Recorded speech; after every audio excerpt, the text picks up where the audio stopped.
తిరుమలలో 3 గంటలు ప్రాముఖ్యత.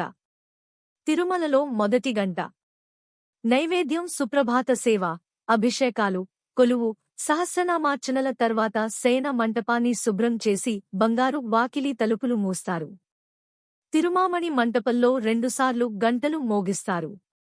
ఇలా తిరుమామణి మంటపంలో గంటలు మోగగానే అర్చకులు స్వామివారికి తొలి నైవేద్యం సమర్పిస్తున్నట్లు ప్రకటిస్తారు. జీయంగారు లేదా ఆయన సహాయకుడు వైష్ణవ సంప్రదాయంలోని ప్రబంధ అధ్యాయాలను పఠిస్తారు. దీన్ని సట్టుముర అంటారు. వెంకటేశ్వరుని ముందు మెట్టుకు ఇవతలి నుండి నైవేద్యం పెడతారు.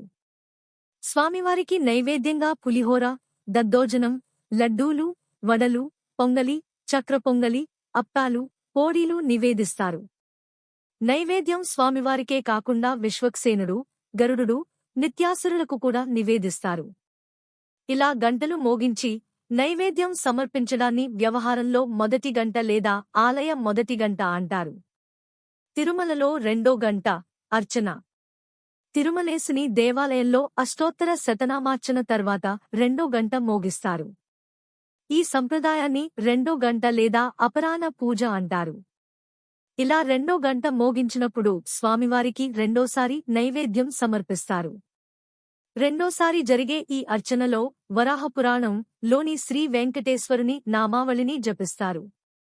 పోటు నుండి తెచ్చిన అన్నప్రసాదాలు, పిండివంటలు స్వామివారికి నైవేద్యంగా సమర్పిస్తారు. ఆనక తాంబూలం సమర్పించి కర్పూరహారతి ఇస్తారు. తిరుమల వెంకటేశ్వర ఆలయంలో రెండో గంట మోగినప్పుడు చేసే అష్టోత్తర నామార్చనను చూసేందుకు భక్తులను అనుమతించరు. ఇది ఏకాంత సేవ.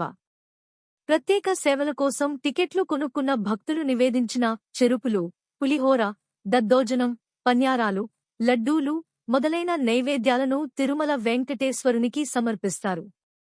భక్తులు తెచ్చిన దాంట్లో నుండి కొంత మాత్రమే వెంకటేశ్వరునికి సమర్పించి తక్కిన పదార్థాలను వారికి తిరిగి ఇచ్చేస్తారు. తిరుమలలో మూడో గంట. తిరుమల వెంకటేశ్వర ఆలయంలో ఉదయం జరిపే తోమాల సేవ రాత్రిపూట కూడా జరుపుతారు. ఆ సేవ అనంతరం స్వామివారికి హారతి ఇచ్చి అష్టోత్తర శతనామార్చన చేస్తారు. శ్రీదేవి, భూదేవి మూర్తులకు లక్ష్మీ నామార్చన జరుపుతారు. ఆ సమయంలో మూడో గంట మోగిస్తారు. అప్పుడు నైవేద్యాన్ని సమర్పిస్తారు.